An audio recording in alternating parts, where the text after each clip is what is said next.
Everyone आज के 1 জানুয়ারি तो नतून बछर एक मिष्टि मुख निये शुरू करा जाए। तो आज के आमार हेसेल थेके आमी निये एसेछि ड्राई फ्रुट्स चकलेट ट्रफल। तो शुरू करा जाक रेसिपिटा, तार जोन्नो अवश्य स्किप करो ना। तो सबार प्रथमे किछु ड्राई फ्रुट्स आमंड एवं काजू बादाम आमी ड्राई रोस्ट करे नेब।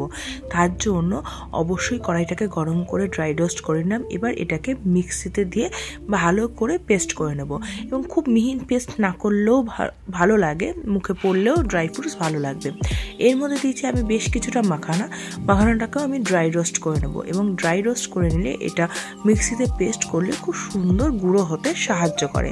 তো দেখো এটা আমি ड्राई फ्रुट्स মিক্সিতে পেস্ট করেছি, কিছুটা ভাঙা একদম গুঁড়ো রয়েছে এবং কিছুটা আধ ভাঙাও রয়েছে। এর মধ্যে দিয়ে দিলাম এই মাখানাগুলোকেও আমি প্রপার ভাবে ड्राई रोस्ट করে নিয়েছি এবং তারপরে মিক্সিতে পেস্ট করে নিয়েছি। দেখো এটাও আধ ভাঙা মতো রয়েছে, খুব একদম মিহি পেস্ট আমি করিনি। এর মধ্যে দিয়ে দিয়েছি বেশ কিছুটা খেজুর এবং তার সাথে ব্ল্যাক যে রেজেন আছে কিশমিশ সেটা দিয়েছি। তোমরা চাইলে নর্মাল যে কিশমিশ আছে সেটাও দিতে পারো।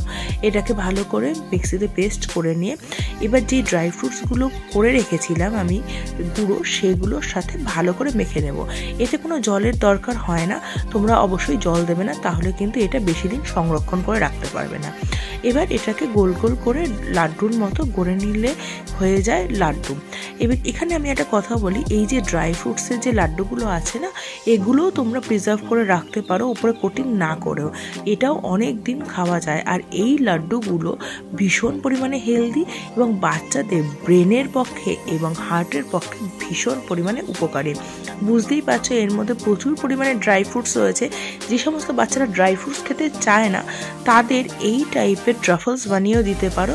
এতে কি হয়, বাচ্চারা এমনিতে একটু চকলেট লাভার, তো যেহেতু ওর ওপরে চকলেটের কোটিং থাকে সেহেতু বাচ্চারা খুব সহজেই এই ট্রাফলসগুলো খেয়ে নেবে এবং তোমাদেরও চিন্তা মুক্ত হবে, যেহেতু অনেকেই এই ড্রাই ফ্রুটস খেতে চায় না।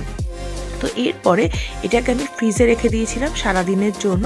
তারপরে সেটাকে বার করে চকলেট মেল্ট করে এর মধ্যে ওপরে একটা কোটিং করে নিচ্ছি। ভীষণই সিম্পল ব্যাপার। তোমরা যদি মনে করো চকলেটের কোটিং করবে না তাহলে এমনিও এটা প্রিজার্ভ করে রাখতে পারো, কিন্তু যেহেতু প্রথমেই বললাম এর মধ্যে কোনো জলের ইউজ হবে না, জল দিলে কিন্তু এই ট্রাফলসগুলো নষ্ট হয়ে যাওয়ার সম্ভাবনা বেশি থাকে। এবং এগুলো ভালো করে ফ্রিজে ঠান্ডা করে কাচের কন্টেনারে তোমরা এগুলো প্রিজার্ভ করে রাখতে পারো। বেশ কয়েক মাস এগুলো তোমরা খেতে পারবে বা বাচ্চাদেরও দিতে পারবে। তো এরপরেও দিয়ে দিলাম আমি নর্মাল চকলেটের কোটিং, তোমরা চাইলে এটা ডার্ক চকলেটেরও কোটিং করতে পারো। আর আমি এর ওপরে জাস্ট ফর গার্নিশিংয়ের জন্য হোয়াইট চকলেট জাস্ট একটু স্প্রিঙ্কেল করে দিয়েছি। তোমরা চাইলে ব্ল্যাক চকলেটও, যেটা ডার্ক চকলেট, সেটা দিয়েও স্প্রিঙ্কেল করে নিতে পারো। এই হচ্ছে আমার ফাইনাল লুক। তো বলো এই রেসিপিটা কেমন লাগলো, আর ভালো লাগলে লাইক, শেয়ার অ্যান্ড কমেন্ট করতে ভুলো না। তো এরমভাবে বাচ্চারা খুব সহজেই ড্রাই ফ্রুটস খেয়ে নেবে এবং তোমাদের মাদের যাদের টেনশন থাকে সেই টেনশন থেকে কিন্তু হবে মুক্ত। তো যারা এগুলো রেসিপি ট্রাই করো আমাকে অবশ্যই কমেন্ট করে কিন্তু জানিও।